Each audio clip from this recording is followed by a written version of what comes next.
राधे राधे। श्रीमद् भागवत गीता अध्याय 2 श्लोक 23। न एनम शिदन्ति शस्त्राणि न एनम दहत पावक न च एनम कलद्यन्ति आपना शोष्यति मारुत। अर्थात श्री कृष्ण कहते हैं, इस आत्मा को शस्त्र नहीं काट सकते, इसको आग नहीं जला सकती, इसको जल नहीं गला सकता और ना ही इसे वायु सुखा सकती है। इस श्लोक से क्या अभिप्राय है, आइए जानते हैं। अर्जुन शस्त्र अस्त्रों द्वारा अपने गुरुजन और भाई बंधुओं को नाश होने की आशंका से शोक कर रहे थे। इसलिए उनके शोक को दूर करने के लिए भगवान ने इस श्लोक में पृथ्वी आदि चारों भूतों को आत्मा का नाश करने में असमर्थ बतलाकर निर्विकार आत्मा का नित्यत्व और निराकारत्व सिद्ध किया है। अभिप्राय ये है कि शास्त्रों द्वारा शरीर को काटने पर भी आत्मा नहीं कटता, अग्न्यास्त्र द्वारा शरीर को जला डालने पर भी आत्मा नहीं जलता, वरुण अस्त्र से शरीर को गला दिया जाने पर भी आत्मा नहीं भीगता। शरीर अनित्य एवं साकार वस्तु है, आत्मा नित्य और निराकार है। इसलिए किसी भी अस्त्र शस्त्र आदि पृथ्वी तत्व अर्थात भौतिक प्रभाव उसका नाश नहीं कर सकते। आगे श्री कृष्ण कहते हैं, अच्छेद अयम अदहन अयम अक्लेद्य अश्य एवच नित्य सर्वगत स्थानु अचल अयम सनातना। अव्यक्त अयम अचिंत्य अयम अविकार्य अयम उच्यते तस्मात् एवं विदित्वा एनम न अनुशोचितुम अर्हसे। अर्थात ये आत्मा अखंडित तथा अघुलनशील है, ये शाश्वत सर्वव्यापी अविकारी स्थिर तथा सदैव एक सा रहने वाला है। ये जानकर तुम्हें शरीर के लिए शोक नहीं करना चाहिए। आगे श्री कृष्ण कहते हैं, अथ च अनम नित्य जातम नित्यम न मानस मृतमा तथा अपि त्वम महाबाहो न एनम शोचितुम अर्हसे।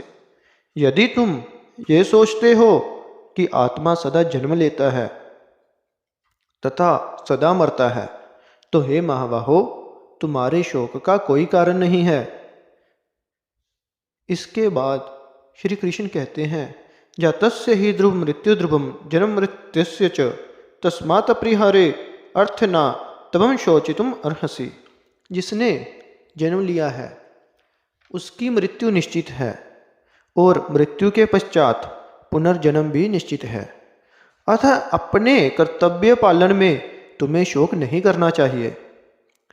पूर्व श्लोक में जो आत्मा को नित्य अजन्मा अविनाशी कहते हैं और सदा जन्म लेने और मरने वाला मानते हैं, उन दोनों के मत से ही आत्मा के लिए शोक करना नहीं बनता। ये बात सिद्ध की गई है। अब अगले श्लोक में ये सिद्ध करते हैं कि प्राणियों के शरीर को उद्देश्य करके भी शोक करना नहीं बनता। श्री कृष्ण कहते हैं, जातस्य ही ध्रुव मृत्यु ध्रुवम जन्म मात्रस्य च तस्मात् अपरिहारे अर्थेना त्वम शोचितुम अर्हसे। अर्थात जिसने जन्म लिया है उसकी मृत्यु के पश्चात पुनर्जन्म भी निश्चित है, अतः अपने अपरिहार्य कर्तव्य पालन में तुम्हें शोक नहीं करना चाहिए। अव्यक्त अधन भूतानि व्यक्त मर्दानि भारता अव्यक्त निधनानि अव तत्र का परिदेवना। अर्थात हे अर्जुन, संपूर्ण प्राणी जन्म से पहले अप्रकट थे और मरने के बाद भी अप्रकट हो जाने वाले हैं, केवल बीच में ही प्रकट है। फिर ऐसी स्थिति में क्या शोक करना। आत्मत्व अत्यंत दुर्बोध होने के कारण उसे समझाने के लिए भगवान ने उपरयुक्त श्लोक द्वारा भिन्न भिन्न प्रकार से उसके स्वरूप का वर्णन किया। अब अगले श्लोक में उस आत्मा तत्व के दर्शन वर्णन और श्रवण की अलौकिकता और दुर्बलता का निरूपण करते हैं और कहते हैं, आश्चर्यवत् पश्यति कशित एनम आश्चर्य पर्वत बदति तथा च अन्य आश्चर्यवत् च अनम अन्य शृण्वति श्रुत्वा अप एनम वेदना च एव कशचते। अर्थात कोई एक महापुरुष ही इस आत्मा को आश्चर्य की भांति देखता है और वैसे ही दूसरा कोई महापुरुष ही इस तत्व का आश्चर्य की भांति वर्णन करता है तथा तीसरा कोई अधिकारी पुरुष ही इसे आश्चर्य की भांति सुनता है और कोई कोई तो सुनकर भी समझ नहीं पाता। पर मेरा ये वचन है कि श्रीमद् भागवत गीता के 18 अध्याय कंप्लीट होने के बाद इस सीरीज की लास्ट वीडियो में मैं आपको इस तत्व के बारे में बताऊंगा भी और उसमें जो सारे प्रमाण भी हैं वो सिद्ध भी करूंगा, जो परमात्मा के स्वरूप के बारे में बताए गए हैं कि ये निराकार अविनाशी है और हर तरफ प्रत्यक्ष है। किसी भी प्राणी के लिए शोक करना उचित नहीं है। ये बताते हुए भगवान सांख्य योग के प्राकरण का उपसंहार करते हैं और कहते हैं, देहि नित्यम अवध्यम अयम देहे सर्वस्य भारता तस्मात् सर्वनि भूतानि न तवम शोचितुम। अर्थात हे वर्तवंशी, शरीर में रहने वाली आत्मा का कभी भी वध नहीं किया जा सकता, इसलिए तुम किसी भी जीव के लिए शोक करने की आवश्यकता नहीं है। यहाँ तक भगवान ने सांख्य योग के अनुसार अनेक युक्तियों द्वारा नित्य शुद्ध बुद्ध सम निर्विकार और अकर्त आत्मा के एकत्व, नित्यत्व, अविनाशी तत्व आदि का प्रतिपादन करके तथा शरीर को विनाशशील बतलाकर आत्मा के या शरीर के लिए अथवा शरीर और आत्मा के वियोग के लिए शोक करना अनुचित सिद्ध किया है।